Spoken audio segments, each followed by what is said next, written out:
Welcome back to Power to Unite with Elvira. Marami na po tayo mga pinipicture na guest sa ating programa. Ngayon naman po, makakasama natin walang iba kundi si His Eminence, Archbishop Emeritus of Cebu, Ricardo Cardinal Vidal. Ano kayang pag-uusapan namin? Siya po ang tunghayan ninyo sa pagbabalik ng Power to Unite with Elvira.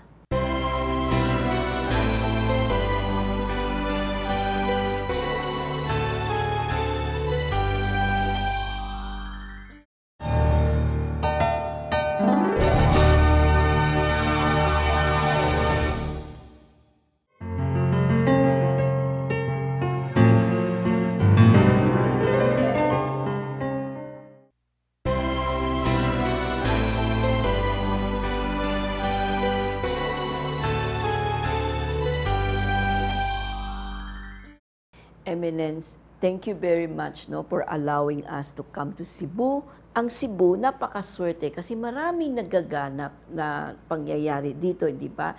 Yung nalaman natin, ang Pedro Calunsod, kakadeklara lang na isang santo, di ba? At naging very successful ang Thanksgiving Mass yun last year ng November. Tapos ngayon, nabalitaan ulit natin in 2016, January 24 to 31, dito din po gagawin ang 51st International Eucharistic Congress na ito ay isang malaking okasyon para sa simbahan, hindi lang po sa Pilipinas kundi sa buong mundo, di ba? So ano naramdaman niyo when you were informed na kasali ka doon? Have you any idea what is this Eucharistic Congress all about at that time? Na noong taong yon, ibinaba ang age ng pagtanggap ng communion. So from 12 naging 6. So I was on the age of 6. Ngayon, nung sinabi sa akin na ikaw ang napili na magrepresenta sa ating bayan at lahat ng bayan sa buong Pilipinas ay pinagbahahanda ang isang bata na 6-year-old para magtumanggap ng communion sa Children's Day ng Kongreso.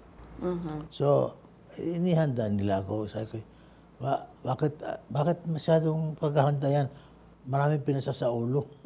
Lalo na yung mga kanta. Yes. We had to learn by heart the Spanish word, Gloria Jesus, Quinceañera. Yun talagang kinakailangan ay alam mo. Yung pang official theme song at that time.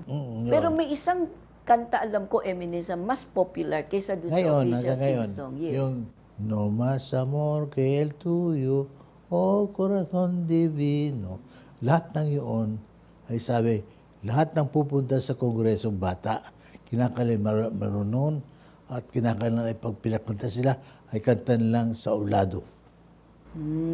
Kaya yun. So, ibig mo sabihin, at that time, bawat diocese will have to present one child. Yes, so, isang bata lang. So, ilan kayo more or less at that time? Ay, marami.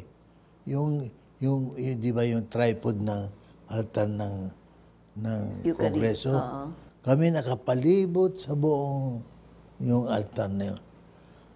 Katulad ng letter A dito, ako yung letter B dito rin tumata. Kaya nakita ko yung pagdaan ng papal legate. Okay. Paano ako nasa tabing ganon? Sabi ko, kakaibang pari ito Ang suot ay pula. Okay. At hindi lang ganon. Para parang rain na yan. Kasi yung kapama niya ay 24 feet. Wow. Hindi ko naman naintindihan. At that time. Basta naging curious ka lang kasi dahil sa suot niya, yung kayak niya, parang something very different. Different. So ano itong mga preparation binigay sa inyo? Bakit ganun kahalaga ang communicant dito sa Eucharistic Congress? Ay kasi para makita, it is the participation and the reception of the communion that is precisely the center of the Congress.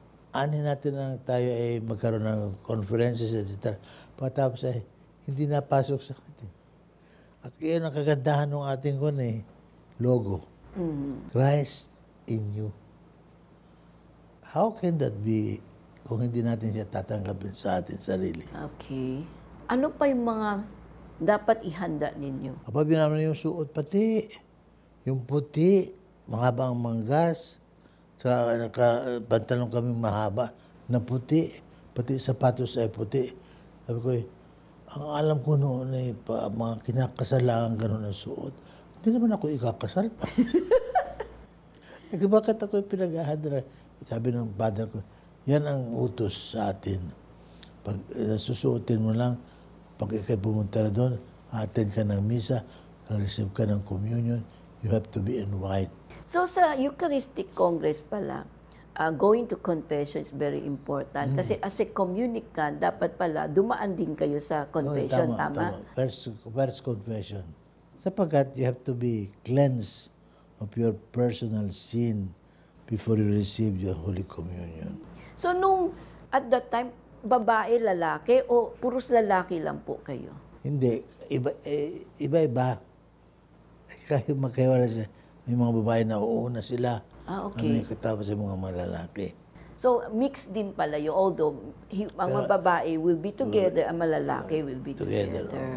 Ilan araw pong ginawa ito? Pareho ba ngayon sa 2016? Almost 1 week? Ganun din ba noon yun? Ang matagal ang preparation noon. Katulad namin, para kami ma-prepare mga bata, it took several years. Talaga? Para sa ulo yung kanta. Kasi ang kanta Spanish eh. Walang English translation. Wala. So it's a privilege to be chosen at that time. Tapos sino nagbibigay ng communion? Papa Legate o may Hindi, mga pare? mga pare. Sa dami ba naman yung, marami naman yun eh. May papaligate ngayon, pumunta na para bendisyonan kami. So sa pananaw mo, Eminence, like itong forthcoming International Eucharistic Congress, yung 51st, do you think we still have to follow na magkaroon din ng Children's Day, na magkaroon ng communicants din? Well, it all depends on the preparation. Kung mayroong Children's Day, sapagkat yun ay Children's Day. So, sa Children's Day, ay kailangan ay bawat diocese ay may representation. Pag-usapan natin sa pagbabalik po ng Power Tonight with Elvira.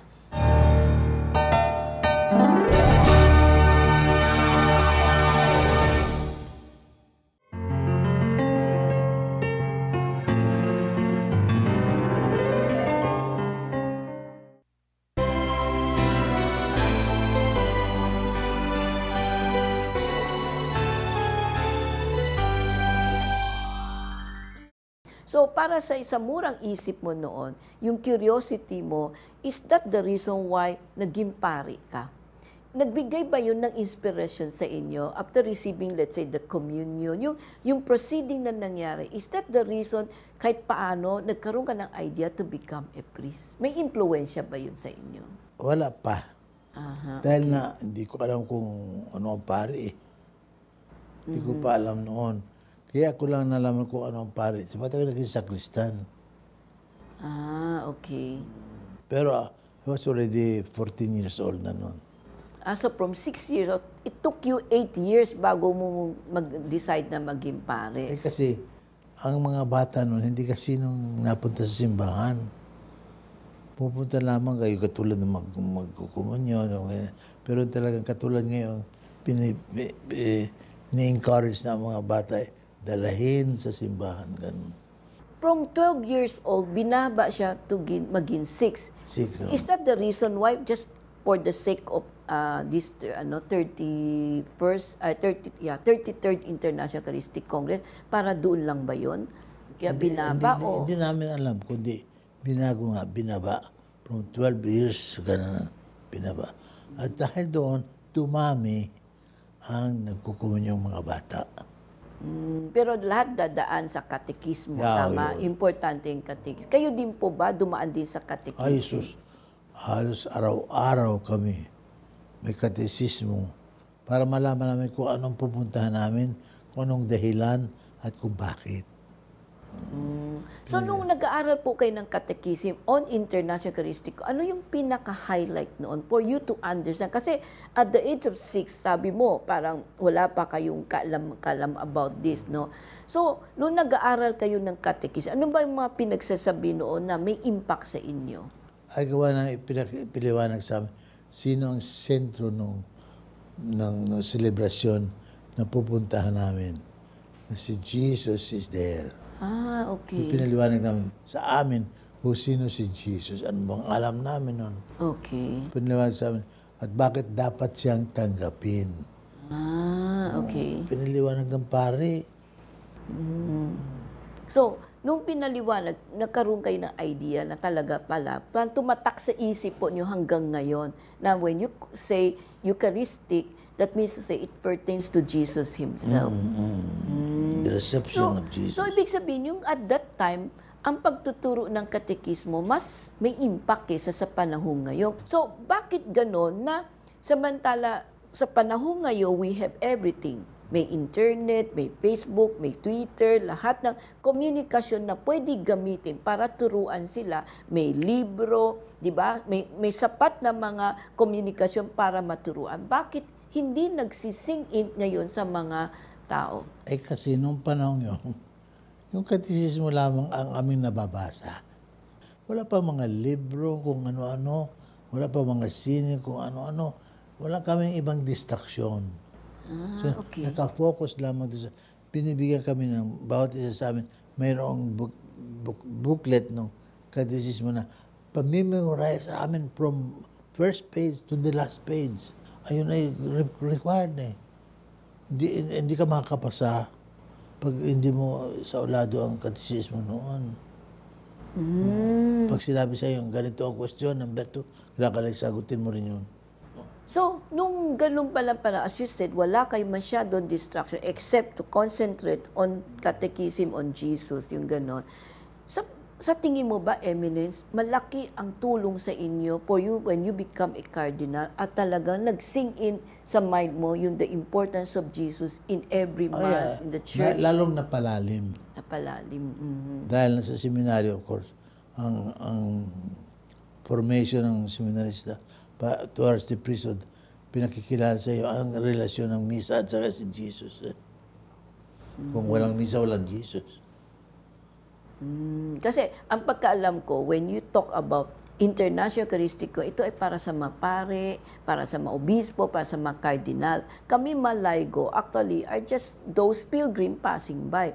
Pero when you said this is going to be held, dapat magbigay ng attention dito yung mga kaparian. Totoo ba yun, Eminence? Hindi lang sa pare.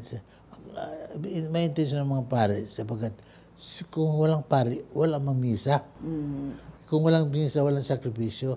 At kung walang sakripisyo, walang komunyon. Okay. Walang Eucharistia. Dahil dito, yun ang unti-unti na pinalalaganap yun. Kaya, noong panahon namin, ano bang pangalan namin, relasyon ng pare sa Eucharistia, etc. Kundi, ang focus ng Eucharistia si Jesus lang. Yun, para malaman ng mga bata na yung pupuntahan mo, doon mo makikita si Jesus.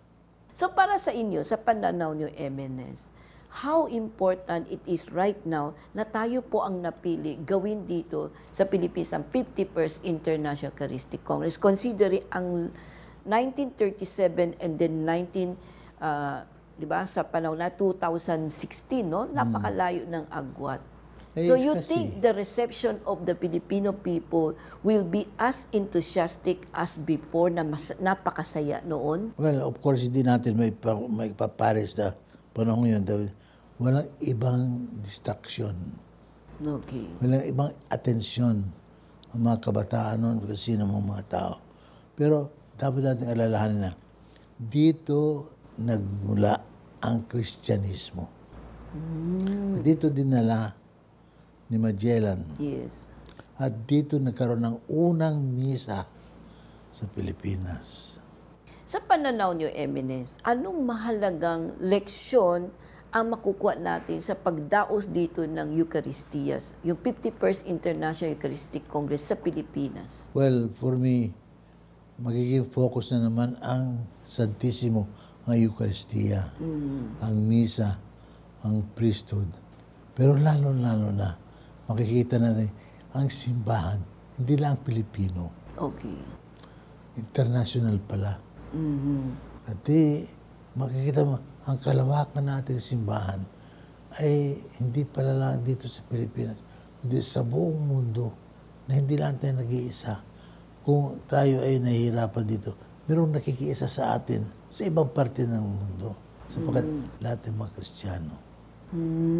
So yung isang malaking halaga na napansin ninyo na makakatulong din sa atin. So this is parang reaching out to other parts, lalo na po ngayon ang concentration yata sa Asia Pacific kasi I found out nung in-interview ko po si Cardinal Peloni, siya po ang prefect ng Propaganda PIDE. Tinanong ko po siya, sabi ko, saan ba ang focus ng Vatican ngayon? That was a year ago. Sabi niya, Asia Pacific. Kasi raw po, naniniwala siya, malawak pa raw ang mari-reach out natin sa mga iba-ibang bansa. Yun na yun. Kaya naniniwala siya, Philippines will play a very important role sa evangelization. Totoo po ba yun, Eminence? Naniwala din po kayo doon? Ay talaga, dahil nauna, mas marami tayong misyonero Okay. na nasa iba't ibang bansa ngayon. At ang training natin dito ay kakaiba. Dito pumaparito yung mga karating nating mga bansa dahil sa training ng pare dito. Alam mo, pag-usapan natin na sa pagbabalik po ng Power to Unite with Elvira.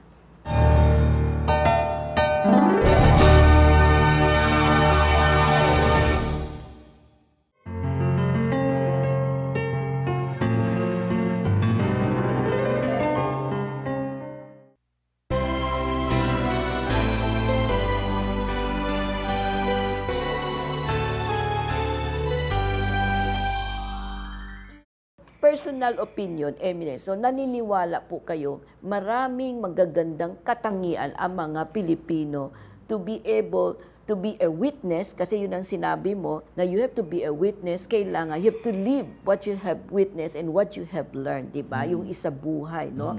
So, napakaganda ito kasi yung mga senior mo talaga ay magiging guide po namin for this coming 2016 51st International Eucharistic Congress. So, ano po mensahe ang gusto nyo i-share sa mga televiewers natin po? Una-una, tayo mga Pilipino ay mayroong kagandahang katangian ng pag-aaral ng ibang lingwahe. So, makatulad tayo ay mayroong ganong katangian na madaling matuto na ibang lingwahe at magamit sa pagkikiusap sa ibang mga tao. At dahil dito, marami sa atin na nagtuturo, basta saan pumunta. So, Lalong-lalo na sa English. So, sa pananaw nyo, Eminence, talaga po, malaking tulong ang mangyayari. Yung makatangian ng mga Pilipino, whether laigo sila, kaparian sila, o let's say, ma-volunteer sila, mga kabataan, yung role nila dito sa 51st International Eucharistic Congress will be very important. Tama? Tama ka. Dahil na, kung isa parang nakapokus lamang sa pare, sa mga obispo, dapat natin alalahan kung ang simbahan ay tayong lahat ay may papel dito. At lalo-lalo na ang layman, ang mga katulad ninyo, mga lego. Sapagkat sa inyo nanggagaling ang material ng aming misa. At sa inyo rin nanggagaling ang mga kabataan na nagiging pari. Dahil dito, makikita natin, kahit manwari sa aksyon o ng paghahanda ay mabigyan ng ang role o papel ng pamilya sa formation ng mga kabataan.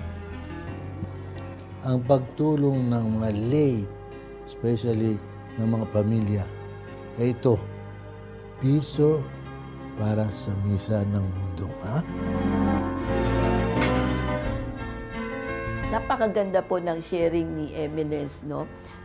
Ricardo Cardinal Vidal. At alam po natin, kahit na po siya ay retired, very active pa rin po siya. At siya po ay parati po talaga kinukonsulta na makaparian, na malaigo sa kanyang mga wisdom at knowledge. Yung kanyang experience, no, first time nagkaroon tayo ng International Eucharistic Congress noong 1937 ay napakahalaga dahil po siya ay naging witness bilang first communicant at the age of 6. ang role na mapare, ang role na malaygo, pero in-emphasize din po ni Eminence the role of the family. Everything should start from the family. Ang formation po, ang pagbibigay ng tamang values dapat po mag-umpisa sa ating magulang sa kanilang mga anak. Kasi kung hinahangad po natin na maging successful, in spite na sinabi ni Eminence, marami tayong magagandang katangian bilang Pilipino, missionary, nagiging future evangelizer tayo, still the role of the family plays a very important part, di ba? Kaya ito po ay isang panawagan sa lahat po ng mga family dito po sa Pilipinas na maswerte po tayo, buo pa rin po ang ating pamilya. Kaya you value the treasure that you have, that is the children, which is also our future leader. At makakatulong po kayo dito sa 51st International Eucharistic Congress by being active in the church and also helping us through your donation. Piso po para sa misa ng mundo. Hanggang sa muli dito po sa programa ng Power Tonight with Elvira.